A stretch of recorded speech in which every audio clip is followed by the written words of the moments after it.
This video provides a demonstration of the AMPT cyclic fatigue testing procedure for small specimens. The following equipment, materials, and supplies are required to run the cyclic fatigue tests on small specimens. AMPT machine, 38 mm diameter and 110 mm tall specimen with attached gauge points and loading platens, 12 socket cap screws, 6 short and 6 long, and split ring washers. 2 spacer plates to adapt the machine for small specimens. Allen wrench or torque wrench. 3 spring-loaded LVDTs. 6 LVDT mounting clamps, generally referred to as X-Men. Power on the AMPT machine and temperature controller. Set the temperature to the desired testing conditions. Open the UTS 032 software. Check the initial seating load and set to 10 newtons if another value is listed. Close the window. If the initial seating load is not listed in the hardware options menu, then the software is out of date and the seating load is fixed at 90 newtons. Contact the manufacturer to obtain updated software for small specimen testing. Power on the hydraulic power supply and service manifold following the manufacturer's instructions. Open the cell by pressing the Raise button and selecting Raise Cell from the drop-down menu. Secure the first spacer plate to the bottom of the machine using 3 long screws and split ring washers, making sure they are tightened evenly to prevent damage to the specimen during setup.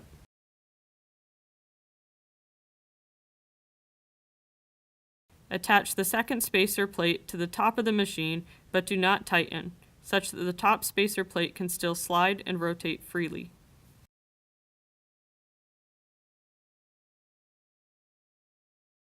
Place the test specimen in the AMPT and fasten the bottom loading platen to the spacer plate using 3 short screws and split ring washers.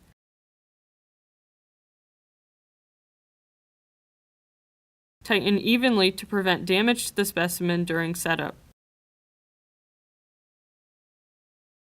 Visually observe the locations of the holes in the top platen and spacer plate and align as best as possible.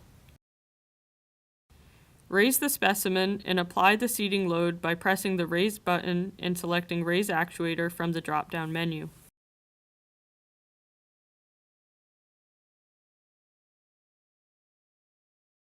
Align the top platen with the spacer plate, moving the spacer plate gently.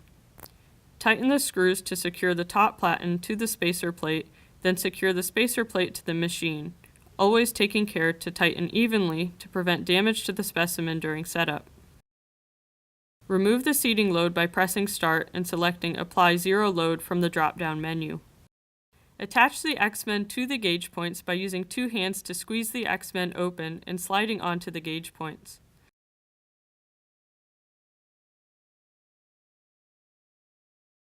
Place the LVDTs onto the specimen and plug into the machine, matching the color of the LVDT to the port on the machine. Ignore the red LVDT and port if present.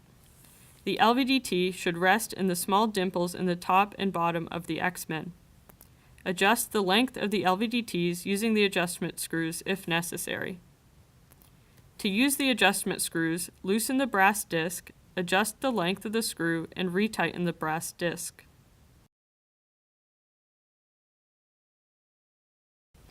Open the Levels window and adjust the length of each LVDT such that the readings are between -0.1 and 0 millimeters. Lower the cell by pressing the Lower button and selecting Lower Cell from the drop-down menu.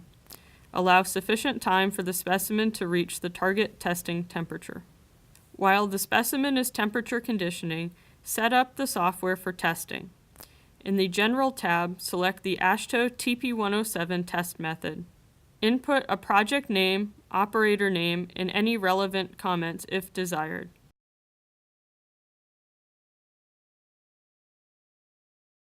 In the Specimen Information tab, input the specimen identification and measured diameter and height of the test specimen.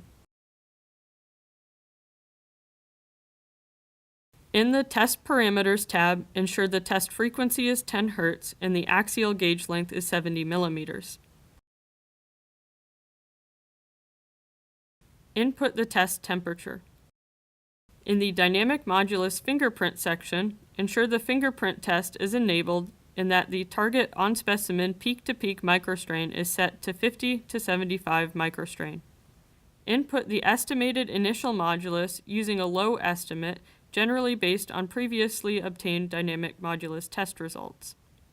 In the fatigue test parameters section, ensure the direct tension control mode is selected, but that the adaptive strain control is disabled. Input the gauge point on specimen peak-to-peak microstrain. In the rest period parameters section, enable the rest period timer and set the rest period duration in accordance with the standard. Select the option to apply zero load during the rest period and check the box for automatically start the fatigue test at the end of the rest period.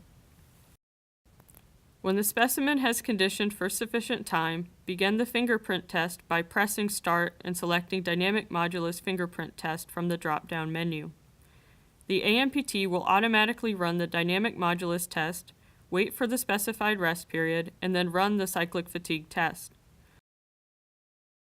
Run the test until a clear peak in the phase angle is observed or the machine limits are reached and the test stops automatically.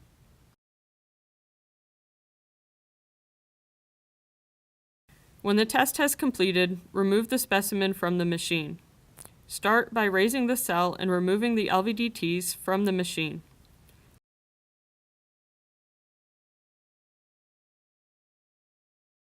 Remove the top screws holding the specimen to the machine. Then press the lower button and select Lower Actuator to lower the actuator. A pop-up will ask if the attachment screws have been removed.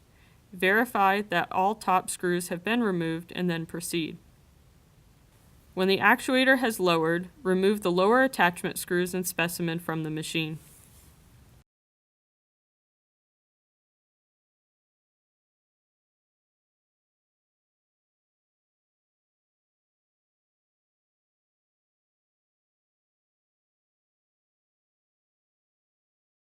Export the necessary data files by opening the File drop-down, selecting Export, and choosing the file to be exported. For analysis in FlexMat, two files are needed: initial 5 SVECD fatigue test cycles and SVECD fatigue test analyzed data.